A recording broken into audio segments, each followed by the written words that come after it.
Full Moon sale ಬೆಳಗ್ಗೆ 9 ಗಂಟೆಯಿಂದ ರಾತ್ರಿ 12 ಗಂಟೆವರೆಗೂ ಜುಲೈ 29 ಒಂದು ದಿನ ಮಾತ್ರ. ಹಾಗಾದ್ರೆ ಇದುವರೆಗೆ ಆಗಿರುವಂತಹ ತನಿಖೆಯ ಲೋಪಗಳನ್ನ ಉಲ್ಲೇಖ ಮಾಡಿ ಕ್ಲಾಸ್ ತಗೊಂಡಿರುವಂತಹ ಸುಪ್ರೀಂ ಕೋರ್ಟ್ ಈ ಎಲ್ಲ ತನಿಖೆ ಹೆಂಗಾಗಿತ್ತು ಎಲ್ಲಿ ಲೋಪ ಆಗಿತ್ತು ಅಂತಾನೂ ಅದ್ರ ಮೇಲೂ ತನಿಖೆ ಆಗ್ಬೋದಾ?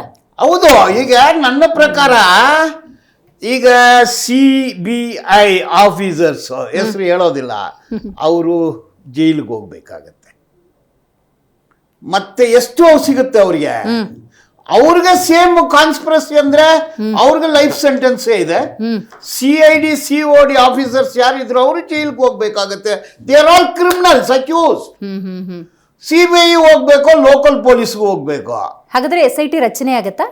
ಆಗ್ಲೇಬೇಕು. CBI ಮೇಲೆ ಹೆಂಗ್ ಕೊಡ್ತಾರೆ? CBI ಸರಿಯಲ್ಲ ಅಂದ ಆಯ್ತು. ಈಗ SIT CID COD local police CBI NIA ಇವ್ರು ಯಾರು ಆಕಾಶದಿಂದ ಬಂದಿಲ್ಲ. ಹೌದು, ಎಲ್ಲರೂ IPS. ಇಲ್ಲಿರೋ IPS ಅಲ್ಲೋಗುತ್ತೆ, ಅಲ್ಲಿರೋ IPS ಇಲ್ಲೇ ಬರುತ್ತೆ.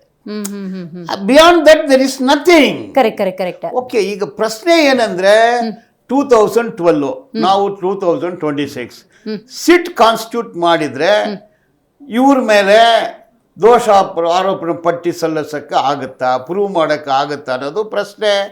ನೋಡಿ, ದೇರ್ ಆರ್ ಆಂಪಲ್ ಮೆಟೀರಿಯಲ್. ಈಗ ಅದು ಲ್ಯಾಬೊರೇಟರಿನಲ್ಲಿ ಏನು ಕಲೆಕ್ಟ್ ಮಾಡಿದ್ರೆ ಅದು ಈಗಲೂ ಇದೆ, ಡೆಸ್ಟ್ರಾಯ್ ಆಗಿಲ್ಲ.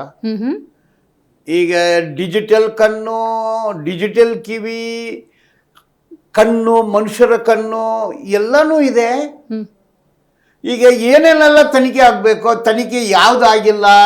ಆ ಹುಡುಗಿನ ಎತ್ಕೊಂಡು ಹೋಗೋದವನು ಯಾರು? ಅದು ಒಬ್ಬನೇನ ಒಂದು ಟೀಮ? ವೆಹಿಕಲ್ ಇನ್ವಾಲ್ವ್ ಆಯ್ತಾ ಇಲ್ವಾ? ಎಲ್ಲಿಗೆ ಎತ್ಕೊಂಡು ಹೋದ್ರು? ಎಲ್ಲಿ ಇಟ್ಟಿದ್ರು? ರೇಪ್ ಮಾಡಿರೋನು ಯಾರು? ರೇಪ್ ಮಾಡೋ ಸಂದರ್ಭದಲ್ಲಿ ಯಾರೆಲ್ಲ ಇದ್ರು? ಕೊಲೆ ಮಾಡಿದವನು ಯಾರು? ರೇಪ್ ಮಾಡಿರೋನೇ ಕೊಲೆ ಮಾಡಿದ್ನಾ? ಕರೆಕ್ಟ್. ಆ ಕ್ಲಾರಿಟಿ ಬೇಕು. ಕೊಲೆ ಮಾಡಿದವನು ಯಾರು? ಮತ್ತೆ ಡೆಡ್ ಬಾಡಿನ ತಂದಲ್ಲಿ ಬಿಸಾಕಿದವನು ಯಾರು? ಇಷ್ಟು ತನಿಖೆ ಆಗಿರ್ಬೇಕು. ಕರ್ನಾಟಕ ಪೊಲೀಸ್ ನಾಲಾಯ್ಕೋ, ನಿಮ್ಮ ಚೀಫ್ ಮಿನಿಸ್ಟರ್ ನಾಲಾಯ್ಕೋ, ಗೃಹ ಮಂತ್ರಿ ನಾಲಾಯ್ಕೋ. ಅನ್ಫಿಟ್ ಆತ ಆ ಸಂದರ್ಭದಲ್ಲಿ ಯಾರು ಗೃಹ ಮಂತ್ರಿ ಅವರು ಆರೋಪಿ ಅಂತೀನಿ. ಯಾರಂದ್ರೆ ಆ ಟೈಮು ಮಾಧ್ಯಮದಲ್ಲಿ ಇದೆ. ಸೌಜನ್ಯ ಕೊಲೆ ಅತ್ಯಾಚಾರ ಆದಮೇಲೆ ನಾನು ಗೃಹ ಮಂತ್ರಿ ಫೋನ್ ಮಾಡಿದೆ, ಅವರು ನಾನು ನೋಡ್ಕೊಳ್ತೀನಿ ಅಂತ ಅವ್ರು ಹೇಳಿದ್ರು. DNA ಮೆಟೀರಿಯಲ್ ಮಾಯ ಆಯಿತು. ಅವ್ರು ಹೇಳಿದ್ರು, ಅಮಾಯಕ ಅರೆಸ್ಟ್.